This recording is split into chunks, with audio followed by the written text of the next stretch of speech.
குருதி கொடை பாசறை, எங்களுடைய குருதி கொடை பாசறை எந்த நேரம் அழைத்தாலும் அடுத்த நிமிடம் பொறுப்பாளர் தம்பி மாரியப்பன் அவர்கள் எந்த நேரம் மக்களுக்கு குருதி தேவை என்றாலும் உடனடியாக நாங்கள் தமிழகம் முழுக்கும் எந்த கட்சியை சார்ந்தவர்களாக இருந்தாலும் அவர்கள் எங்கள் உறவு இது தேவை என்று கருதி குருதி கொடை பாசறை மூலமாக குருதியை கொடுக்கின்ற பணியை செய்து வருகின்றோம்.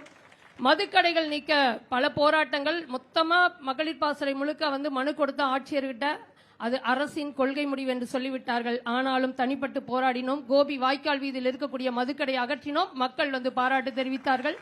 அதே போல கோபி வெள்ளைப்பாறை பகுதியிலும் போராடி இருக்கோம். அந்த பொறுப்பாளர் விரைவில் அகற்றிக் கொள்கிறோம் என்று உறுதி கொடுத்திருக்காங்க. அதே போல ஓடத்துறை ஊராட்சி ஆனைமடை பகுதியில் மக்களோடு நின்று போராடினோம். ஆனால் அங்க எடுக்கல.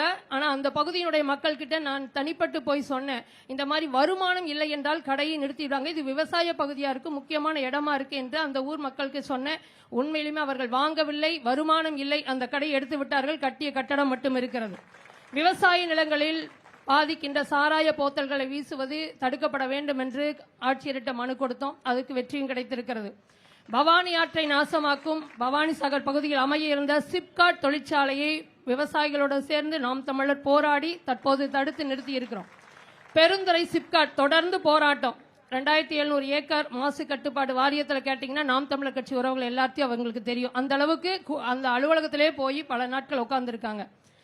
ஆனால் இன்னும் சிக்கல் இருந்துட்டு தான் இருக்கு, தீர்ந்த பாடில்லை. விவசாய நிலங்களாக உள்ள ஈரோடு சக்தி சாலை கவுந்தப்பாடி அடுத்து பாலப்பாளையத்தில் சுங்கச்சாவடி கொண்டு வர இருந்தாங்க.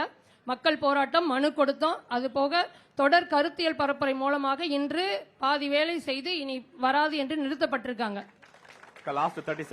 மக்களின் அத்தியாவசிய தேவையான பிறப்பு இறப்பு சான்றிதழ் பெறும் பொழுது மக்கள் அங்க வாங்க முடியல, லஞ்சம் கேட்கிறாங்கன்னு எங்கள்கிட்ட கோரிக்கை வைக்கும் பொழுது அதை நாங்கள் பல இடங்களில் நிறைவேற்றி கொடுத்திருக்கோம். அந்த அதிகாரிகள் நாங்க போன உடனே லஞ்சம் வாங்காமல் அதை சரி செய்து கொடுத்திருக்காங்க.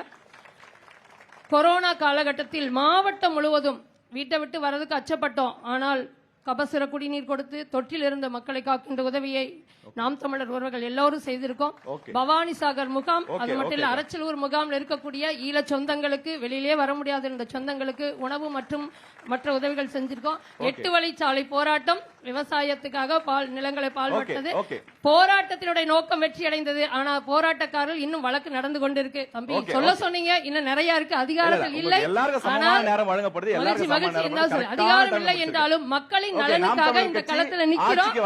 இந்த வெற்றி மக்களினுடைய வெற்றி. 16 ஆண்டுகள்ல ஈரோடு மாவட்டத்தினுடைய வளர்ச்சிக்காக நல்ல பல திட்டங்களுக்காக போராடி இருக்கிறார்கள்.